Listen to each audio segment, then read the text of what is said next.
Көл жағасындағы махаббат. Жаздың соңғы күндері. Күн батқан шақта көл жағасы алтын түске боялып, судың бетіндегі толқындар самал желмен бірге сыбырласқандай еді. Айдана демін ішіне тартып, судың бетіндегі күннің соңғы сәулесіне қарап отырды. Оның жанында Нұрлан да үнсіздікті бұзбай, тек қыздың жанында болудың өзі жеткілікті сияқты. Әдемі емес пе?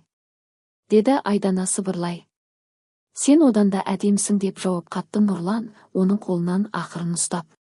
Жүректері бір сәтке дүрсілдеп, екеуінің арасындағы қашықтық жоққа айналды.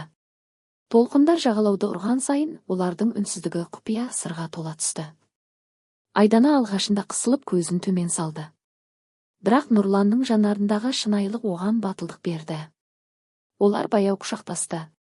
Құшақта бір жылылық, бір қауіпсіздік, әрі тыйым салынғандай тәтті сезім бар еді.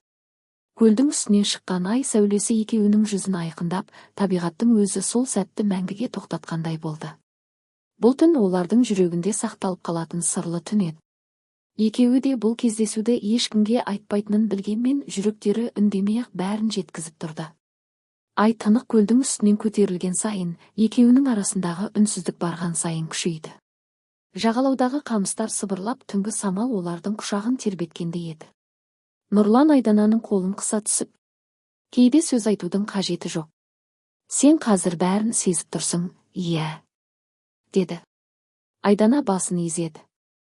Жүрегі дүрсілдеп, қыздың көздері Нұрланның жанарынан ажырамады. Екеуі бір-біріне жақындай түсті.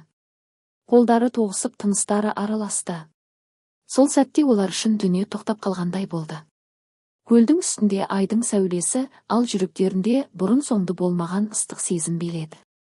Айдана еріксіз күліп жіберді. Бізді біреу көріп қояма деп қорқамын. Тек ай ғана көреді, деді Нұрлан жай ғана сыбырлап. Екеуі құшақтасып отырып ұзақ сөйлесті. Армандарын, жасырған сырларын бөлісті. Әрбір сөздері жүректің түбіне жетіп, сол түнді ұмытылмас етті. Көл үстінде түнгі самал толқындарды билеп тұрды. Ал жағалауда бір-біріне құшақтасып отырған екі ғашық үшін уақытта, әлемде тек сол сәтке бағынып қалған еді.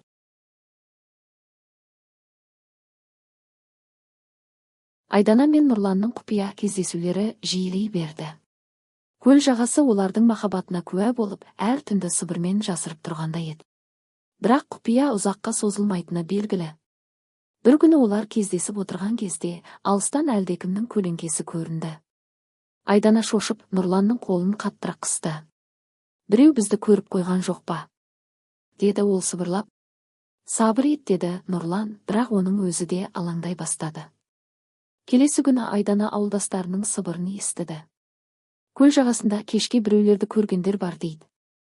Иә, ғашықтар секілді құшақтасып жүрген екен. Бұл сөздер Айдананың жүрегін тіліп өткендей болды. Құпиялары ашылып қалама деген қорқыныш басым еді. Сол түн олар қайта кездескенде Айдана көз жасын тыя алмай. Бәрі біліп қойса қайтеміз? Бізді айыптайды ғой, деді. Нұрлан оның бетін сипап көзіне тіке қарады. Айыптаса да, түсінбесе де. Мен сенен бас тартпаймын. Бізді ештеңе бөле алмайды. Айдана оның құшағына тығылып, жүрек дүрсілін тыңдап тұрды. Бірақ көңілінде бір үрей қалды. Олардың махаббаты барған сайын ыстық болып, сонымен бірге қауіпті де болып бара жатты. Айдана мен Нұрлан қанша жасырса да, ауылдастардың күдігі күшейе түсті. Әсіресе Айдананың жақындары оның кешкісін жиі жоғалып кететініне алаңдай бастады. Бір күні Айдана көл жағасына асығып бара жатқанда, оны артынан інілері байқап қалып, ізіне түсті. Қыз ештеңеден хабарсыз, жүрегі тек Нұрланды ойлап асығып бара жатты. Жағалауда Нұрлан оны қарсы алып құшағына қысты. Сол сәтте қамыстың арасынан сыбдыр естіліп, екеуі жалқырады. Айдана деген інісінің дауысы тас талқан етті. Қыздың өңі сұрланып кетті.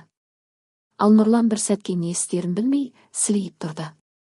Інісі ашуға булығып, бұл не масқара? Ауылдың абыройын төгетін түрім бар ғой, деп айқай салды. Айдана көз жасына ерік беріп, бұл менің жүрегімнің таңдауы. Сен түсінбейсің, деді. Інісі үндеместен бұрылып кетті. Бірақ бәрі белгілі еді. Ертең ақ бұл сыбыр ауылға тарап, үлкен әңгімеге айналатын болды. Нұрлан Айдананы құшақтап тұрып: «Бәрібір қорықпа. Егер бәрі бізге қарсы тұрса да, мен сенен бас тартпаймын» деді. Айдана болса көз жасын сүртіп: «Сонда бізді не күтіп тұр?» деп сыбырлады. Көлдің үстінде ай сәулесі жарқырап тұрса да, енді ол оларға тек үміт пен үрейді қатар сыйлап тұрғандай еді. Айдананың інісі көргенін ауылдастарының кейбіріне жеткізді. Көп ұзамай сыбыр-күбір күшейіп, әр жерде сөз тарай бастады. Айдана көл жағасында біреумен кездеді екен. Кім болды екен? Әлде Нұрлан ба? Бұл сөздер Нұрланның да құлағына жетті. Ол өзін кінәлі сезінбеді, бірақ Айдананың абыройына көлеңке түскенін ойлап, жанын қинады. Сол түн олар тағы да көл жағасында жолықты. Бірақ бұл жолы екеуінің көңілінде алаң басым еді. «Нұрлан, бәрі бізді сөгіп жатыр» деді Айдана көзіне жас алып. «Кейде бәрін тастап қашып кеткім келеді. Егер сен қаласаң, қашып кетейік» деді Нұрлан шешімді үнмен. «Бұл ауылдан, бұл сөздерден алысқа тек сен екеуміз ғана болайық». Айдана үнсіз қалды. Оның жүрегі Нұрланға берілген, бірақ туған жерін, отбасын тастап кету оңай шешім емес еді. Сол сәтте екеуінің үстінен ай сәулесі түсіп, толқындар баяу сыбырлап жатты. Табиғаттың өзі олардың сырына ортақ болғандай. Нұрлан Айдананың қолын ұстап сыбырлап: «Сен менімен бірге болсаң, ештеңеден қорықпаймын. Әлемнің бәрі қарсы тұрса да, бізді бөліп тастай алмайды».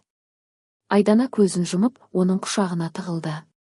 Бұл сәтте ол бір нәрсені анық түсінді: енді қайтсе де жүрегі таңдаған жолдан бас тартпайды. Айдана мен Нұрланның махаббаты жайлы сөз бүкіл ауылға тарап үлгерді. Әркім әртүрлі пікір айтты, бірі қолдады, бірі қарсы болды. Бірақ екеуінің жүрегін тоқтата алатын ешкім болмады. Бір кеште олар тағы да көл жағасына жиналды. Бұл жолы шешімді сөз айтатын кез еді. Айдана көз жасына ерік беріп: «Нұрлан, мен сенсіз өмір сүре алмаймын. Бірақ бәріне қарсы шығуға да жүрегім дауаламайды» деді. Нұрлан оның қолын ұстап терең тыныстап алды. Махаббат қорқақтарға емес, жүректілерге арналған. «Егер сен қаласаң, біз бәрін бастан кешеміз. Егер қаламасаң, мен сенсіз де өмір сүрермін, бірақ бақытсыз боламын». Айдана оның көзінен жалын мен адалдықты көрді. Сол сәтте жүрегінде қорқыныш түгел сейіліп, орнына батылдық келді. «Мен сенің қасыңдамын» деді ол сыбырлап. «Қайда барсақ та бірге болайық». Сол түні олар қашып кетуді шешті. Таң атарда ауылдан үнсіз шығып, үлкен жолға қарай аттанды. Қол ұстасқан күйде алға қадам басты. Арттарында сыбыр-күбір, айыптаулар қалды. Ал алдарында белгісіз болашақ, бірақ ең бастысы, екеуінің жүректері бірге еді. Көл жағасында басталған махаббат енді олардың тағдырын түбегейлі өзгертті. Бұл сезім үшін тәуекел етіп, бәрінен бас тартты. Ай сәулесі сол түні де көлге түсіп тұрған. Ол енді олардың махаббатына мәңгі куә болып қалды.